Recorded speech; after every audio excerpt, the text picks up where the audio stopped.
So I saw a question. I think it was a very important question too. Oh, here we go. I had terrible hot flashes for years after menopause.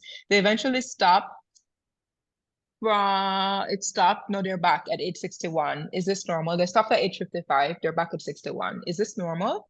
Yes, it is. Menopause has again different transitions and phases. So as we age, you go through. So during perimenopause is when most people have the most hot flashes. And then once you go through that 12-month cycle of having no periods, the menopausal hot flashes start to wane. The night sweats start to wane. And then you go for a period where you don't have anything. Then in your late 60s or 70s, particularly in Black women, they come back and they come back longer. So Mm. unfortunately in us, it is something that I see more of, and nobody can really understand why. In fact, if you look at a lot of studies, 47% of people who complain of, like 47% of Black people complain of hot flashes, with Japanese women having the lower incidence of hot flashes during their menopausal transition. That is very interesting. And there, we don't know why. We don't know why. There is some data. So here's the interesting fact too. I don't know if people knew this, but when weight, fat, the fat tissue itself is actually a cell that can make estrogen. So Mhm. what I seem to find is that during that perimenopause phase, women who are smaller tend to have less hot flashes.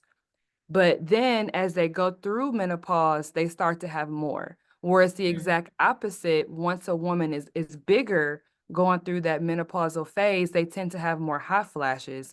And then once they're in that second transition, they start to level off. And that's because those fat cells are making that extra estrogen. And that's why some women also tend to have harder times during menopause losing weight because your body's actually trying to Mm. compensate with excess fat to replace the estrogen that is lost from the menopause transition. Wow, I'm not menopausal, but this is all clicking for me.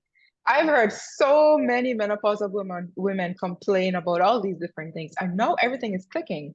So what I've been hearing about cholesterol, I've been hearing about the hot flashes, I've been hearing about low sex drive, I've been hearing about all this. I want us to see if we can make a connection between all these different symptoms and or menochill, because I've been seeing in the comment section here a lot of ladies